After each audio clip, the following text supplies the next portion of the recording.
Hello everyone, नमस्ते। म बबिता स्वागत गर्छु हजुरहरुलाई मेरो सानो एउटा भिडियोमा। आज चाहिँ मैले धेरै भन्दा पनि धेरै दिन बादमा भिडियो बनाउँदै छु।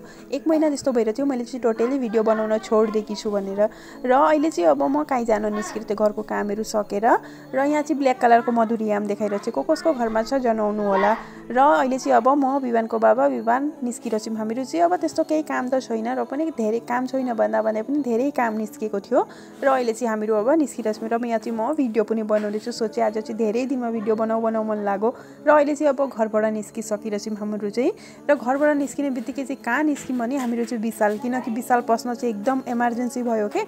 हाम्रो यहाँ चाहिँ धेरै पानी परेर विवानले चाहिँ उसको स्लिपर कता कता फेकेर यहाँ मुम्बई र दिल्लीको लागेको छ हेर्नु न। र उलाई चाहिँ पहिले स्लिपर किन्नु पर्यो र स्लिपर किन्ने अगाडि चाहिँ मेरो आँखाको बिस्मारी कि यहाँ लेडिजको कपडा कलेक्सन कस्तो आएको छ त्यहाँ गयौँ र त्यो सबै थोक आँखाको बिस्मारी सकेर चाहिँ यहाँ अब विवानको स्लिपर किन्न थाल्यौँ र विवानलाई चाहिँ त्यही नै मन पर्ने अगाडिको जुन बगाएको थियो त्यो पनि चाहिन्छ अरे हेर्नु न। तर मैले त्यो चाहिँ किन्दिनँ, अब अर्कै किने। र यहाँ चाहिँ म चाहिँ एकछिन यताउति हेरिरहेकी छु र विवानलाई चाहिँ छान्न दिइरहेछु। उसले चाहिँ त्यही दुईटै नै चोइस गरिरहेको रहेछ। अब विवान त सानो हो, विवानको बाबा झन् सानो, उसको लागि पनि अब देखिसक्दा लिइहाल्नु भयो।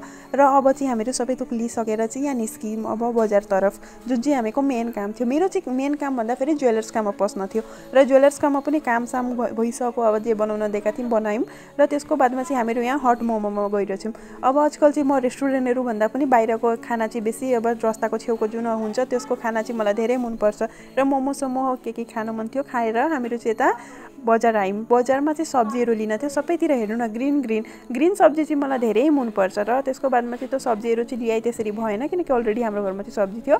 र यहाँ चाहिँ म कोलहरु धनियाहरु चाहिँ लिएर जाँदै छु र त्यसको बादमा चाहिँ म चिकनतिर पनि जाँदै छु। अब चिकन पनि लिनु पर्यो भनेर र चिकन लिएर चाहिँ अब हामीहरू घरतर्फ आयौँ। घरमा चाहिँ घर आउँदा चाहिँ हाम्रो धेरै टाइम भइसकेको थियो, अँधेरो भइसकेको थियो र यस्तो अँधेरो भएको थियो भनेर देखाउँदै थियो। पानी परेको छ हाम्रो यता चाहिँ, पानी पर्यो भने चाहिँ धेरै नै प्रब्लम हुन्छ के।